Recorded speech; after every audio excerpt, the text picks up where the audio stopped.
Hello guys, welcome to the highlights of India versus New Zealand first test match day two, जो कि officially day one था क्योंकि पहला दिन पूरा बारिश में धुल चुका था।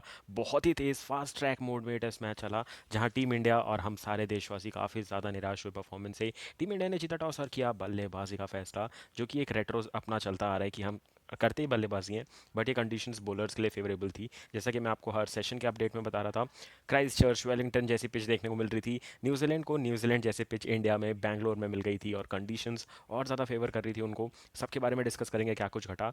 तो पहले शुरुआत करेंगे टॉस से। इंडिया ने जीता टॉस, किया बैटिंग का फैसला। पिछले टेस्ट मैच से जो बांग्लादेश से खेला था वहाँ से दो चेंज आए थे। आकाशदीप सिंह के जगह पे कुलदीप को लिया था टीम में, और शुभमन गिल नेक फटीक, उनको नेक इंजरी है थोड़ी सी, तो उसके चक्कर में सरफराज आए थे प्लेइंग 11 में। वहीं अगर आपको न्यूजीलैंड की प्लेइंग 11 देखनी है तो मैं आपको फटाफट से बता देता हूँ। Tom Latham, Devon Conway, Will Young, Sachin Ravindra, फिर Daryl Mitchell, Tom Blundell, Glenn Phillips, Matt Henry, Tim Southee, Ajaz Patel, and उसके बाद आपको दिखेंगे विलियम राउरी। क्या तगड़े प्लेयर लेकर के आए हैं, लंबे लंबे प्लेयर लेकर के आए हैं, लंबे लंबे स्पेल डालने वाले प्लेयर आए न्यूजीलैंड से। मैं तो सोच रहा हूँ एक चीज़ बहुत अच्छी हुई है कि पहले टेस्ट मैच में केन विलियमसन नहीं है, क्योंकि अगर गेन विलियमसन होते तो अभी भी बैटिंग कर रहे होते। तो एक थोड़ा सा लूप होल ये है न्यूजीलैंड में कि इतना एक्सपीरियंस नहीं है बल्लेबाजी में, ज़्यादा अच्छे स्पिन खेलने वाले बॉलर नहीं है। तो इंडिया चाहे तो बहुत जल्दी कम कर सकती है अभी भी इस मैच में। अब बात कर लेते हैं क्या कुछ घटा पूरे दिन के खेल में। तो शुरुआत हुई टीम इंडिया की बैटिंग से, जहाँ सबने निराशाजनक परफॉर्मेंस किया। लीडिंग रन स्कोरर थे ऋषभ पंत, जिनने 20 रन बनाए। 13 रन बनाए यशस्वी जायसवाल ने, और उसके अलावा रोहित शर्मा के 2 रन। विराट कोहली जीरो पे आउट हुए, राहुल जीरो पे आउट हुए, जाडेजा अश्विन जीरो पे आउट हुए, सरफराज जीरो पे आउट हुए। पूरी तरीके से बल्लेबाजी क्रम धराशायी हुआ। और 3 नंबर पे बैटिंग करने आना था विराट कोहली को, क्योंकि शुभमन गिल अवेलेबल नहीं थे। हम सब डिस्कस कर रहे थे कि 3 नंबर राहुल को देना चाहिए क्योंकि वो उनका होम वेन्यू था, बट उनको 3 नंबर की पोजीशन नहीं दी गई। विराट को 3 पे आना पड़ा, जहां उनका वैसे ही एवरेज खराब था। 7 पारियों में सिर्फ 16.16 का एवरेज और हाईएस्ट स्कोर 41 का। तो आप देखिए, ज़्यादा रन नहीं बना पाए हैं विराट कोहली 3 नंबर पे बैटिंग करते हुए, और बहुत टाइम से नहीं कर रहे थे। 3 नंबर पे बहुत टाइम तक पुजारा ने बैटिंग की है, और उसके बाद गिल ने वो काम अपने नाम पे ले लिया था। बट विराट को ये काम अचानक से दिया गया या फिर प्लान किया गया था, ये समझ नहीं आया।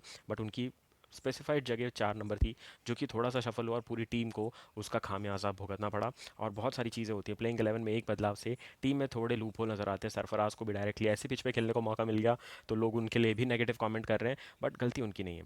पिच ही ऐसी है, 10 के 10 प्लेयर आउट हुए, मतलब गलती सबसे हुई है, और न्यूजीलैंड ने बॉलिंग भी अच्छी की है। बढ़ते हैं आगे, और क्या कुछ घटा वो डिस्कस करते हुए चलते हैं। तो बैक टू बैक जो विकेट्स गिरे, एक तरफ से ऋषभ पंत टिके हुए थे, बट जो विल राउ किया है उनने तो जो कमाल किया। 4 विकेट उनके हो चुके थे, मैट हेनरी के 4 विकेट हो चुके थे, और लड़ाई चल रही थी कि कौन पंजा खोलेगा। पंजा खोला मैट हेनरी ने, जिनने 5 विकेट लिए। टिम साउदी ने सरप्राइजिंगली सिर्फ 6 ओवर डाले 31 ओवर की बॉलिंग में। और एक और बड़ा सरप्राइज, चौथे बॉलर की ज़रूरत ही नहीं पड़ी न्यूजीलैंड को, सिर्फ 3 बॉलर यूज़ किया और उन्होंने मैच निपटा दिया। तो यहाँ से एक और चीज़ समझ आती है कि इंडिया बहुत ही जल्दी ऑल आउट हो गया। अगर 10-12 ओवर और टिकता तो उनको अपना फोर्थ बॉलर लाना पड़ता, तो हो सकता था वहाँ से मैच और घूमता और लंबा खेल सकता था। क्योंकि हमने देखा जैसे ही इंडिया 46 पे ऑल आउट हुई, उसके बाद धूप निकल गई, मौसम खुल गया।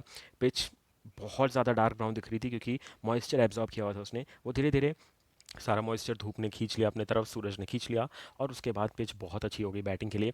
तो अभी बात वही है, जो हो चुका है उसके बारे में बात करके ज़्यादा कुछ कर नहीं सकते हैं। आगे क्या है उसके बारे में भी डिस्कस करेंगे। उसके बाद क्या हुआ, राहुल 0 पे आउट हुए, मैट हेनरी ने पंजा खोला, और रविंद्र जाडेजा जो आउट हुए वो तो मुझे समझ ही नहीं आया, कैसे कोई इतनी जल्दी अपना बैट क्लोज कर सकता है। इनका इनसाइड एज टॉप एज लगा और कैच हुए गली में। उसके बाद जो सबसे बड़ा डिफरेंस मुझे लग रहा है इस टेस्ट मैच में, वो है फील्डिंग। इंडिया ने, आपने देखा होगा, एक कैच आ रहा था, विराट कोहली इस साइड चले गए, राहुल इस साइड चले गए, दोनों के बीच से बॉल चली गई। दोनों ने बोला आप ले लो, आप ले लो। ऐसा करने में वो कैच ड्रॉप हो गया। बट वहीं आप एफर्ट्स देखिए न्यूजीलैंड के फील्डर्स के, भाग भाग के कैच ले रहे थे। अभी बॉलिंग करके गए थे मैट हेनरी, इतना लंबा डिस्टेंस कवर करके उन्होंने वो ड्राइविंग कैच लिया था। तो फील्डिंग की स्पिरिट हम न्यूजीलैंड की जानते हैं, इनकी फील्डिंग बहुत ही ज़्यादा स्टैंडर्ड हाई रखते हैं। और जो मैं आपको बार बार शॉर्ट्स वीडियो में और इस पूरे सीरीज़ के एनालिसिस में बोल रहा हूँ, पाकिस्तान, माफ़ कीजिएगा, बांग्लादेश जैसा मत समझना न्यूजीलैंड को। बहुत ही ज़्यादा स्ट्रिक्ट क्रिकेट खेलते हैं।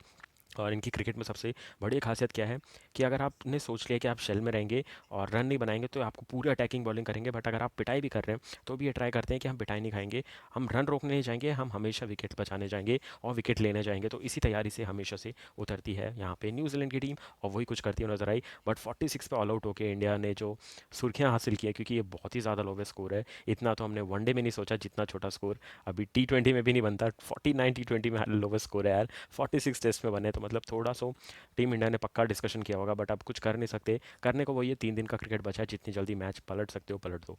46 की पारी में ज़्यादा प्रेशर नहीं लेना होता, सबसे बड़ी बात, क्योंकि आप प्रेशर लेके कुछ कर नहीं सकते, कुछ बदल नहीं सकते आप। तो ये चीज़ दिमाग में थी। डेवन कॉनवे, टॉम लेथम आए बल्लेबाजी करने, दोनों बहुत अच्छे लग रहे थे, इतनी अच्छी बैटिंग कर रहे थे, लग ही नहीं रहा था कि इंडिया में आके पहली बार ओपनिंग कर रहे हैं और इतनी खतरनाक बल्लेबाजी कर रहे हैं। टॉम लेथम भले ही आउट हुए बहुत जल्दी, कुलदीप यादव को ने बहुत लंबी वहाँ पे अपील की थी, बट अंपायर ने आउट नहीं दिया था। फिर रोहित शर्मा के पास गए, डीआरएस लिया, तब जाके वो अंपायर ने आउट का फैसला दिया था, वरना तो टॉम लेथम का भी विकेट हमें पहला नहीं मिलता। मैं बात कर रहा था इस कैच की, अगर मैं साइड हटूंगा तो आपको दिखेगा कि रोहित शर्मा भी लॉन्ग ऑफ से बोल रहे थे, यार क्या कर रहे हो तुम लोग। दोनों ने कैच छोड़ दिया, मतलब देखा जाए तो कैच केएल राहुल के पास था, बट विराट कोहली एकदम अपोजिट चले गए, केएल राहुल बॉल के अपोजिट चले गए और कैच ड्रॉप हुआ। इसको कैच ड्रॉप में कंसिडर करेंगे, क्योंकि आप इंटरनेशनल लेवल का क्रिकेट खेल रहे हैं, इतनी छोटी छोटी माइनर गलतियां आप नहीं कर सकते। उसके बाद जो मैं आपको बात कर रहा था, कुलदीप यादव ने और रोहित शर्मा ने डिस्कस करके पहला डीआरएस लिया, वो कन्वर्ट हुआ विकेट में, जहां टॉम लेथम आउट हुए। डेवन कॉनवे ने बहुत ही तूफानी पारी खेली, अश्विन को 5 के रन रेट से पिटाई की है, उनको कोई मौका नहीं दिया, बट फाइनली किसके चेहरे पे खुशी थी? अश्विन के, क्योंकि उनको स्वीप मारने का, रिवर्स स्वीप, और वहाँ डंडा उड़ गया उनका। बट 91 की बहुत अच्छी पारी खेल करके गए डेवन कॉनवे, सिर्फ 9 रन से चुके हैं अपना पहला शतक। ओपनिंग करने आए थे, पहली बार खेल रहे थे टेस्ट सीरीज़ इंडिया में, बहुत अच्छे और बहुत पॉजिटिव बल्लेबाजी कर रहे थे। बट एक टाइम पे ऐसा हो गया था कि थोड़ा इनका कंसंट्रेशन लैप हुआ था। बट इनके साथ जो सबसे इंपॉर्टेंट चीज़ है कि विल यंग खेल रहे हैं, अगर यहाँ पे केन विलियमसन होते ना तो इंडिया को रुला दिया होता। मैं बार बार बोल रहा हूँ, ये बहुत अच्छा है कि पहले टेस्ट मैच में ग्रॉइन इंजरी की वजह से केन विलियमसन नहीं है, वरना ये टेस्ट मैच तो हम भूल ही जाते कि हम जीतने वाले हैं, तब हमारी सोच पूरी ड्रॉ की होती। बट अभी भी हम रिजल्ट के लिए सोच सकते हैं, क्यों? क्योंकि रचिन रविंद्र बैटिंग कर रहे हैं डैरिल मिचेल के साथ। रचिन अच्छा खेलते हैं स्पिन को, बट डैरिल मिचेल स्पिन बहुत ख़राब खेलते हैं, छटपटाने लगते हैं, उनकी स्वीप आ जाती है बहुत जल्दी, और फिर वो T20 मोड जानते हैं स्पिन को खेलना, तो उनके पास ज़्यादा एक्यूरेसी नहीं है स्पिन को खेलने की। तो वो एक लूप होल है, वहाँ से हमें विकेट मिलने शुरू हो सकते हैं। और उसके बाद कौन आएगा? टॉम ब्लेंडल आएंगे, और उसके बाद पूरा लोअर मिडिल ऑर्डर आ जाएगा, तो वहाँ पे हम जल्दी से कम लीड ले खर्च करके जल्दी से ऑल आउट कर सकते हैं अभी भी न्यूजीलैंड को। बट सबसे एक और बड़ी चीज़ हुई थी जो हमारे लिए दुखद खबर थी, वो ये थी कि ऋषभ पंत को एक बॉल डायरेक्टली जाके उनके घुटने पे लगी, और वो इस टाइम जेनुअनली बहुत ज़्यादा फील कर रहे थे कि बहुत ज़्यादा पेन था उनको। थोड़ा ज़्यादा टाइम लग रहा था फिजियो से डिस्कस करने में, उनने बहुत बार खड़े होकर चलने का ट्राई किया, वो चल ही नहीं पा रहे थे। फिजियो आए, उनको लेकर के गए बाहर, वो बाहर जाने को भी रेडी नहीं थे, जस्ट बाउंड्री के पीछे वो चाहते थे कि उनका ट्रीटमेंट हो, कि जब वो फिट हो जाए तो वापस आ जाए। बट फिर धीरे धीरे नहीं हुआ, तो फिजियो उनको ऊपर लेकर के गए, ड्रेसिंग रूम में उनका प्रॉपर उनको देख रेख किया जा रहा था। तब तक ध्रुव जुरैल को बुला लिया विकेट कीपिंग करने। ध्रुव जुरैल ने एक बहुत ही अच्छी विकेट कीपिंग दिखाई, ऐसा नहीं था कि रेडी नहीं थे, पूरी तरीके से रेडी थे अपनी ड्रिल्स के साथ। और वहीं एक और चीज़ वही हुई थी, जब डेवन कॉनवे बोल्ड हुए थे तो वही चेक हो रहा था कि क्या उनका ग्लव विकेट के आगे तो नहीं था, क्योंकि अगर विकेट कीपर का ग्लव विकेट के आगे आ रहा है तो वो नो बॉल हो जाती है, क्योंकि आपने बॉल प्ले में थी और आपने उसको कलेक्ट करने का ट्राई किया, ये रूल कहता है। तो उसके चक्कर में भी बच गए कि ध्रुव जुरैल आए, और ये गलती हो जाती ना, तो जो पूरा दिन खराब जा रहा है इंडिया का, वो उसमें और भी खराब चीज़ हो जाती। तो एक ये चीज़ हुआ था, और दूसरी चीज़ जो डिस्कस करनी थी वो ये थी, कैचिंग जो मैं बोल रहा हूँ, रोहित शर्मा से कैचेस छूटे हैं, सबसे बड़ी बात। एक दो रनआउट मिस हुए हैं, वो कुलदीप यादव डायरेक्ट हिट लगने देते तो क्या पता टॉम लेथम वहीं आउट हो गए होते, या फिर डेवन कॉनवे रन आउट हो गए होते। वो भी चीज़ हुई थी। गली में फील्डिंग बहुत अच्छी कर रहे हैं जायसवाल, और फाइनली जो कैचेस हैं वो जडेजा के पास जा रहे हैं, तो ही हो रहे हैं। बट इंडिया को इंप्रूव करना पड़ेगा फील्डिंग में, क्योंकि बहुत कम चांस है यहाँ पे। अभी वैसे ही ऑलरेडी बहुत बड़ी लीड ले चुकी है यहाँ पे न्यूजीलैंड, और हम नहीं चाहते कि ये लीड और बड़ी हो और इंडिया और ज़्यादा प्रेशर झेले। क्या कुछ घटा है पूरे दिन में, उसका एक हाई लेवल आपको समरी बता दूँ, तो वहाँ पे सबसे पहले सेशन बाय सेशन बताऊँ, तो पहले सेशन में डले थे 23.5 ओवर्स। आप बोलेंगे एक्सटेंडेड सेशन था तो कम ओवर क्यों हुए? वो इसीलिए हुए क्योंकि बीच में भी एक और बार बारिश हुई थी, जब ऋषभ पंत बल्लेबाजी कर रहे थे जायसवाल के साथ, वो भी फिर हॉल्ट हुआ था, फिर वापसी हुई थी। तब तक 34 पे 6 हो चुके थे, नुकसान हो चुका था। फिर सेकंड सेशन में 7.3 ओवर की बैटिंग इंडिया ने की, 12 रन बने सिर्फ और 4 विकेट गिरे, जहां 5 प्लेयर 0 पे आउट हुए। उसके बाद 20 ओवर की बल्लेबाजी की न्यूजीलैंड ने, जिनने 82 बनाया, और उनका सिर्फ एक विकेट गया था, टॉम लेथम आउट हुए थे, और वो भी निराश थे अपने डिसमिसल से। बार बार अपने रिव्यूज़ देख रहे थे, रीप्लेस देख रहे थे कि मैंने क्या गलत किया था उस शॉट सिलेक्शन में। उसके बाद तीसरा सेशन सबसे अच्छा था, जहां 30 ओवर का अच्छा गेम देखने को मिला, 98 रन बने, और इंडिया ने यहाँ थोड़ा सा वापसी किया, 98 रन दे करके 2 विकेट उड़ाए, जहाँ सबसे इंपॉर्टेंट था डेवन कॉनवे का विकेट जो मिला है। और उसके बाद यहाँ से मुझे लग रहा है विलियंग भी आउट हो चुके हैं, तो डेरिल मिचेल और रचिन रविंद्र में लूप होल, तो डेरिल मिचेल है, उनका आउट किया था, फटाफट से टेल के पास जाके टेल को रैप अप कर सकते हैं, तो ये प्लान के साथ उतर सकती है टीम इंडिया। वहीं बात करें पूरे दिन के खेल की, 98 ओवर का प्लान किया था, डले कितने? 81.2। तो ये होता ही है, क्योंकि जब फास्ट बॉलर्स ओवर डालते हैं, 5-5 मिनट का एक ओवर होता है, प्लस कंडीशंस अच्छी नहीं है, लाइट्स अच्छी नहीं है, तो वो सब कंसिडर करते करते 81 ओवर भी अच्छा गेम हुआ है। उसके बाद 226 रन बने हैं, 13 विकेट गिरे हैं टोटल, जहाँ 10 विकेट इंडिया के, 3 विकेट न्यूजीलैंड के गिरे हैं। और 226 रन में से सिर्फ 46 इंडिया के हैं, बाकी 180 रन बनाए वहाँ पे न्यूजीलैंड ने। उसके बाद अगर आपको मैं एक स्कोर कार्ड दिखा दूँ तो आपको ये देख के भी लगेगा कि क्या दिन जा रहा है भाई, क्या चल रहा है टेस्ट मैच में।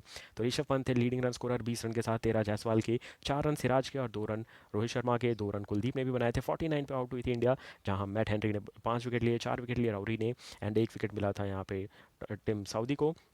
उसके बाद अभी पहली इनिंग में बैटिंग करते हुए 180 रन बना चुकी है न्यूजीलैंड की टीम, जहां डेवन कॉनवे 91 पे आउट हुए, विल यंग आउट हुए 33 पे, और उसके बाद रचिन रविंद्र 22 रन पे खेल रहे हैं, और 15 रन पे आउट हुए थे टॉम लेथम, और अभी 14 रन पे नॉट आउट खेल रहे हैं डेरल मिचेल। विकेट की बात करें जो हमने मोस्टली नहीं देखा है, यहाँ पे ऐसा हुआ है कि कुलदीप यादव को मिली है एक सफलता, और उसके बाद अगर आप देखें कुलदीप यादव के बाद रविंद्र जाडेजा है जिनको 1 विकेट मिला है, अश्विन को 1 विकेट मिला है, बट बुमराह का खाता खाली है जो कि हमने बहुत कम देखा है। इसको स्किप कर दो, यहाँ पे टाइपिंग मिस्टेक है। तो इसके हिसाब से अगर आप देखें तो टीम इंडिया की वापसी का राह थोड़ी डिफिकल्ट है, बट 1 विकेट इंडिया ने लिया तो फटाफट से रैप अप कर सकते हैं, अभी भी इसकी उम्मीद है। तो अगर आप देखें 180 रन बने, 180 में से 46 अगर आप माइनस भी करते हैं तो 134 रन की लीड है। इंडिया 60-70 रन के अंदर अगर फटाफट से आउट करने का प्लान करे तो 200 के अंदर लीड के अंदर आउट आउट किया, फिर 400 450 बनाए, और फिर 250 का टारगेट दिया, तो हो सकता है इंडिया अभी भी 50-60 रन से टेस्ट मैच जीत सकती है, जितना टाइम बचा है इस टेस्ट मैच में। देखना होगा कि इंडिया क्या अप्रोच करती है, क्योंकि अगर इंडिया ने माइंडसेट बना लिया है कि थोड़ा स्लो खेलेंगे टेस्ट मैच को, पहले ड्रॉ के लिए लेकर जाएंगे फिर जीत के लिए, तो वो भी सिचुएशन देखने को मिल सकती है। बट अभी प्राइम रोल तो यही होगा कि जितनी जल्दी न्यूजीलैंड को रैप अप कर सकें, क्योंकि वरना ये टेस्ट मैच पहले सेशन के बाद ही, पहले सेशन क्या 1 घंटे के अंदर ही निकल चुका था हमारे हाथ से, जब 10 रन पे हमने 3 विकेट खोए थे। तो अभी देखना इंटरेस्टिंग होगा कि डे 3 जो कि ऑफिशियली डे 2 है, वो कितना मूविंग डे होता है, क्योंकि day 3 always moving test match होता है, मूविंग डे होता है। तो देखना इंटरेस्टिंग होगा कि क्या फाइट बैक दिखाएगी इंडिया, और क्या अभी मेहमान नवाजी हो गई पहले दिन में, अब अपना असली गेम दिखाना पड़ेगा। और जडेजा ज़्यादा मुझे अब इफेक्टिव लग रहे हैं, तो जडेजा बुमराह इनको ज़्यादा ओवर डालने पड़ेंगे, फिर अश्विन तो है ही, और उसके बाद सिराज और कुलदीप को पैरेलली 5-5 ओवर के स्पेल डालते रहेंगे। तो देखते हैं कल क्या होता है, कल की भी हाइलाइट्स लेकर के आऊँगा। उम्मीद करता हूँ ये हाइलाइट्स पसंद आई होगी, अगर पसंद आई है तो वीडियो को लाइक कीजिएगा, चैनल को सब्सक्राइब कीजिएगा। मिलूंगा बहुत जल्द, तब तक के लिए take care and bye bye.